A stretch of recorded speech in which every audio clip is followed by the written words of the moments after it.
Rule number 3, or we write criteria 3, ASA, angle side angle.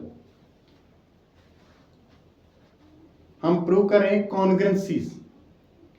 कॉन्ग्रेंसी rules, जिसमें हमने prove किया एक होता है SSS1, तो दूसरा जो होता है आगे इसमें SAS, तो ये हमने ये दो किए।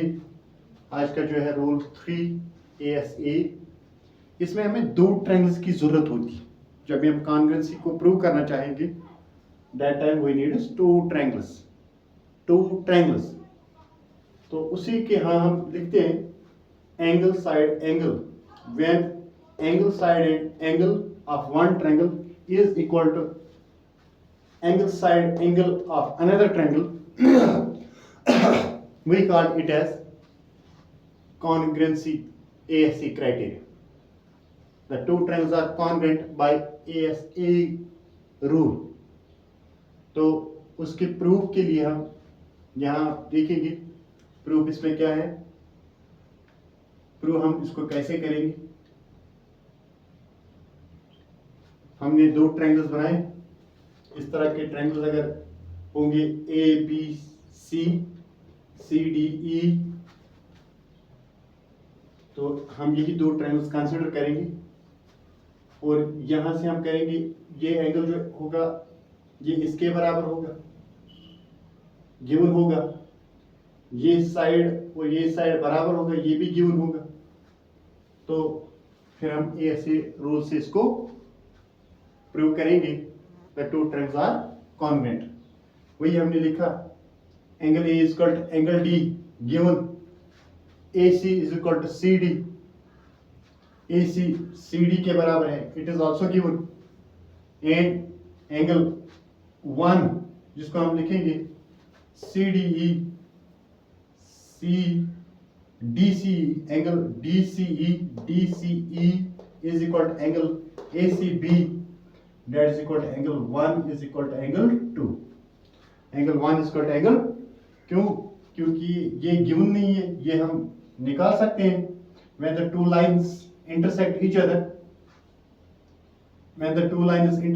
other, vertically opposite angles are equal. So angle 1 is equal to angle 2. Angle 1 is equal to angle 2.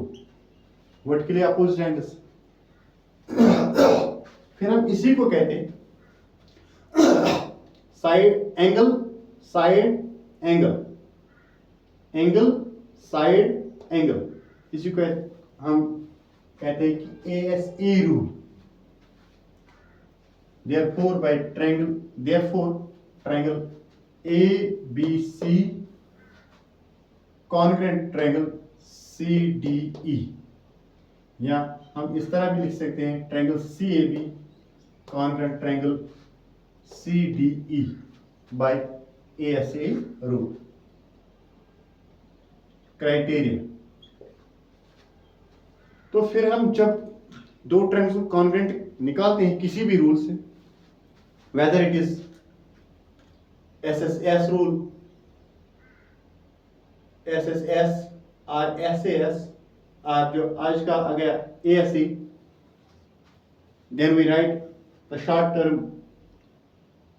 CPCT, congruent corresponding parts of congruent triangles are equal, then we can write it as EC is equal to BC। अगर हमें ये prove करना होगा कि आप prove यहां से कीजिए EC is equal to BC, तो हम लिखेंगे by CPCT। तो इसी तरह हम कहेंगे कि कोई भी पार्ट, फिर इसमें बच गया ये side ED is equal to AB, इसको भी हम लिख सकते हैं CPCT।